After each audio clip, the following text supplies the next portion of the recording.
It's 7:30 in the morning, and I've been beaten to the pool by Bernard, who swims 80 lengths every day.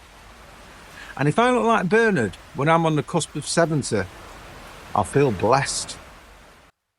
I come in round about 7:30, have a swim till 8:45, have 10 minutes in the steam room, get changed, have a chat in the showers, and then go for about another 3/4 of an hour in the gym, done and dusted by 10 o'clock.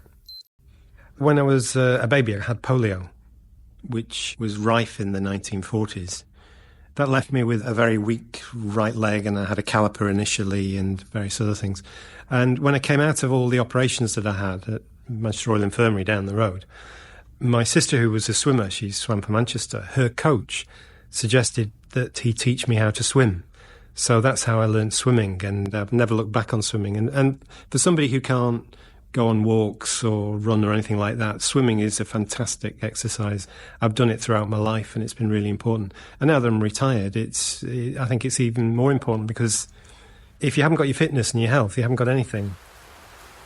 I was with a friend who lives in Moss Side, and we had my young daughter, and she was on roller skates. We were going up to the local shop on Princess Road, and the car stopped, which she thought, well, this is a bit strange. And a guy very slowly and laboriously winded his wind down and said, excuse me.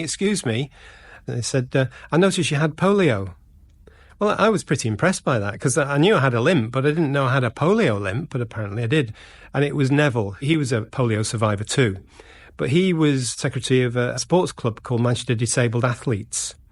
So I went along, found a group of disabled people there who were really feisty, who didn't put up with any nonsense. So I thought, these are my people.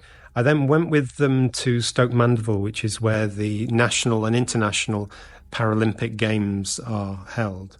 In my first swim, I broke the British record. So I thought, hey, this is good. It was then that I was chosen for the Great British team for swimming.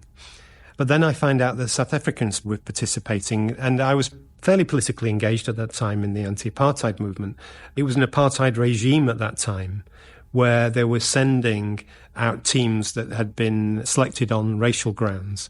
And so they'd been banned by the Glen Eagles Agreement from participating in international sport, except disabled sports, in a patronising sort of way. And it was then that I made a stance about it, withdrew publicly, and we had a campaign called Disabled People Against Apartheid, which was eventually successful. So I kept on swimming, but my international campaign came to an abrupt end at that point. They never contacted me ever after that.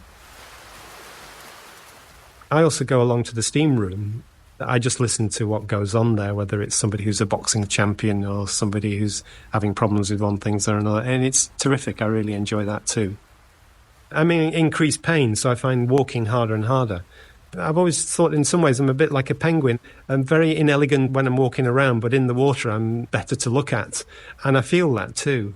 And also when I was younger, I had sort of little fantasies of myself as not being disabled, because I was in the pool and I was as fast as anybody else. I'm not disabled in the pool. I'm 100% there.